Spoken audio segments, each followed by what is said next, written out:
नमस्कार. मीरा खूपच विचार करत असते, कारण निरूपाचा जुना फोटो तिला सापडलेला असतो आणि तो सत्याच्या जन्माच्या वेळेचा असतो. त्यावेळेला निरूपाचं पोट दिसत नसल्यामुळे मीराला खूपच काळजी वाटत असते. मीरा थेट निरूपाच्या रूम मध्ये जाते आणि निरूपाला म्हणते, हे बघा बाईसाहेब, मला माहिती आहे तुमचा यांच्यावरती खूपच राग आहे, पण प्लीज बाईसाहेब उगाच काही मला सांगू नका. आता सत्य परिस्थिती जी काही आहे ती मला सांगा. तेव्हा लगेच मोठ्यानी निरूपा बोलते, काय चाललंय तुझं? आणि मला त्या सत्याच्या विरोधात काहीही बोलायचं नाही. आत्ताच्या आता इथून निघून जा. सारखं काय सारखी माझ्या मागे मागे लागतेस? कधी ते बर्थ सर्टिफिकेट मागत असतेस तर कधी काय. तेवढ्यात तिथे सुधाकर राव आलेले असतात आणि सुधाकर राव निरूपाला बोलतात, निरूपा अगं काय चाललंय काय तुझं? निरूपा अगं असं नको वागूस. निरूपा अगं तुला काही गोष्टी कळत नाहीये म्हणून तू अशी वागतेस. तेव्हा लगेच निरूपा बोलते, पुरे, मला आता हा विषयच वाढवायचा नाही आणि मला आता या विषयावर काही एक बोलायचं नाही. प्लीज या सर्व गोष्टी इथल्या इथे थांबवा. तेव्हा मात्र निरूपाची खूपच चिडचिड झालेली असते. त्यावेळेला मीरा बोलते, बाबा सासूबाई तुम्ही आता तुमचं वागणं थांबवा. बाबा तुम्ही तर बोलता की हे तुमचा मुलगा आहे, मग तुम्ही स्वतःच्या मनाला विचारा.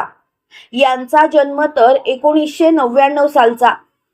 त्यावेळेचा फोटो मी सासूबाईंचा बघितला, पण त्यावेळी तर सासूबाई प्रेग्नेंटच नव्हत्या. हे ऐकल्यानंतर सुधाकरच्या पायाखालची जमीनच सरकते.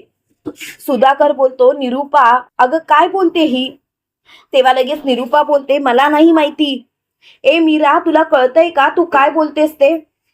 तेव्हा लगेच मीरा बोलते, मला समजतंय मी काय बोलते ते. तुमचं काय चाललंय? तुम्ही माझ्यापासून कोणतंही सत्य लपवू नका. जे काही आहे ते सत्य सांगा. तेव्हा लगेच सुधाकरराव बोलतात, हे बघ मीरा, अगं उगाचच नको त्या गोष्टी ताणू नकोस ना. मीरा मी तुला किती वेळा सांगायचं या गोष्टी बंद कर. खरंच मला तुझ्या या गोष्टींचा खूप त्रास होतो. मीरा तू जर का या गोष्टी बंद केल्यास ना तर बरं होईल. तेव्हा लगेच मीरा बोलते, मला कोणाचं काहीच ऐकायचं नाही आणि मला तर या विषयावर काही एक बोलायचं नाही. आता मात्र खरंच बस झालं. तुमच्या या वागण्याचा मला खरंच त्रास व्हायला लागलाय. तेव्हा मात्र सुधाकरराव खूपच चिडलेले असतात. त्यावेळेला लगेच निरूपा बोलते, काय ऐकायचं आहे तुला? सत्य आमचा मुलगा आहे की नाही? किती वेळा सांगायचं की सत्य आमचाच मुलगा आहे? तेव्हा लगेच मीरा बोलते, हो हो सासूबाई, जर का हे तुमचा मुलगा आहे तर तुम्ही असं का वागता? त्यांचा घाडून पाडून अपमान का करत असता? बोला सासूबाई. प्रत्येक वेळेला तुम्ही पंकजची वाहवा करत असता आणि यांना मात्र नाही नाही ते बोलत असता. तेव्हा लगेच सुधाकरराव बोलतात, मीरा उगाच नको त्या गोष्टी उकळून काढू नकोस. प्लीज मीरा इथून जा. तेव्हा लगेच मीरा बोलते, नाही, आज मला या गोष्टी जाणून घ्यायच्याच आहेत. किती दिवस माझ्या नवऱ्याने या सर्व गोष्टी सहन करत बसायचं, पण आता मात्र नाही. आता काहीही झालं तरी मला कोणाचं काहीच ऐकायचं नाही. प्लीज जे काही आहे ते खरं खरं सांगा.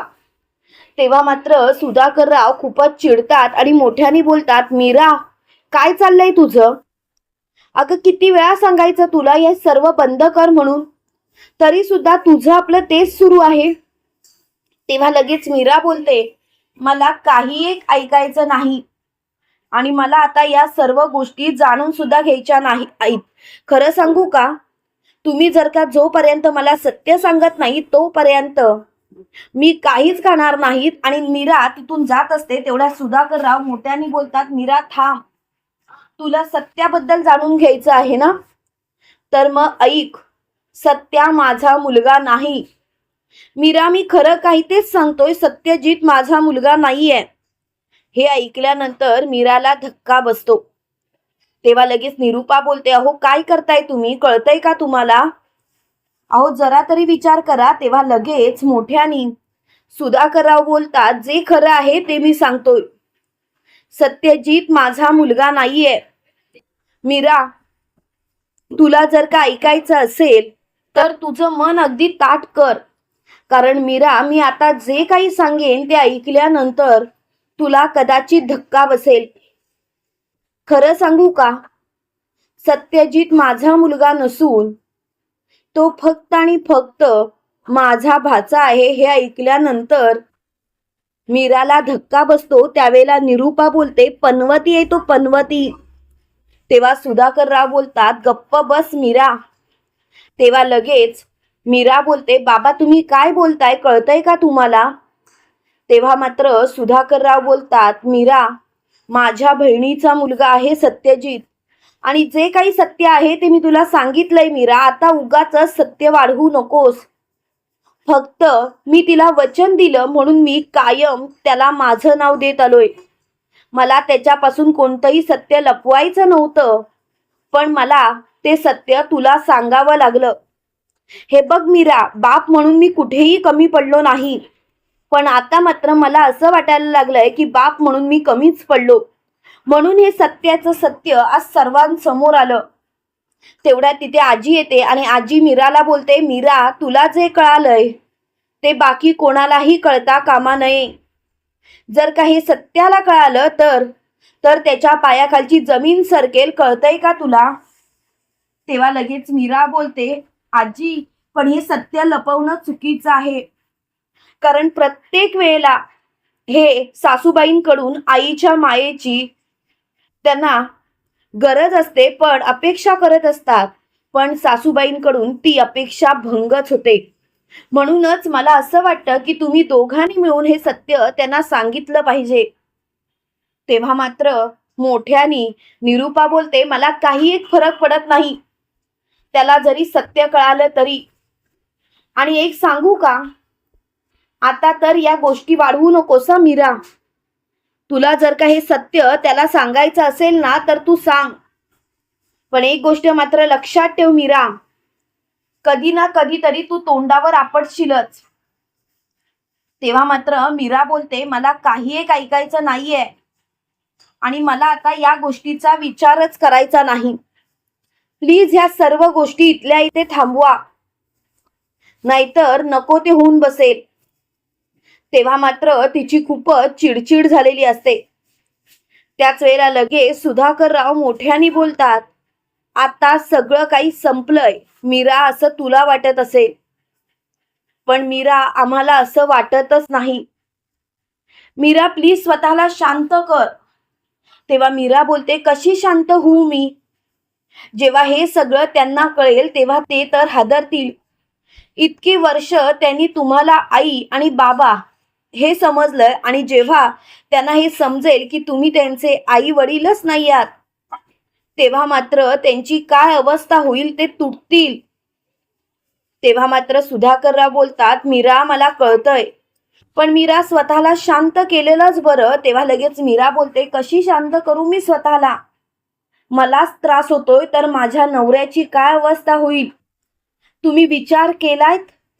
बाबा, तुम्ही जर का विचार केला असता तर तुम्ही हे सत्य त्यांना लहानपणीच सांगितलं असतं, आणि जर का हे सत्य तुम्ही त्यांना लहानपणी सांगितलं असतं तर काय झालं असतं? तेव्हा लगेच सुधाकरराव बोलतात, हे सत्य जर का मी लहानपणी सांगितलं असतं तर पंकज आणि रवी कायमच सत्याविरोधात असते. त्यांनी सत्याचा कधीच विचार केला नसता, आणि मला या गोष्टीचं खूप वाईट वाटलं असतं, म्हणूनच आजपर्यंत मी ही गोष्ट लपवून ठेवली. Please please Meera. तेव्हा मात्र मीरा बोलते, पण बाबा, मी असं करणार नाही. बाबा, मी या सर्व गोष्टी यांच्या कानावरती घालणार. तेव्हा मात्र सुधाकरराव खूपच चिडलेले असतात.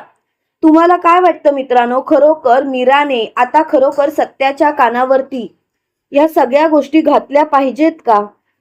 आणि सत्याला या सर्व गोष्टी समजल्यानंतर सत्या निरूपा आणि सुधाकरला आई वडील मानेल का? कमेंट करून नक्की कळवा. आणि असेच मालिकेचे नवनवीन अपडेट पाहण्यासाठी व्हिडिओला लाईक आणि चॅनलला सबस्क्राईब करायला विसरू नका. थँक्यू.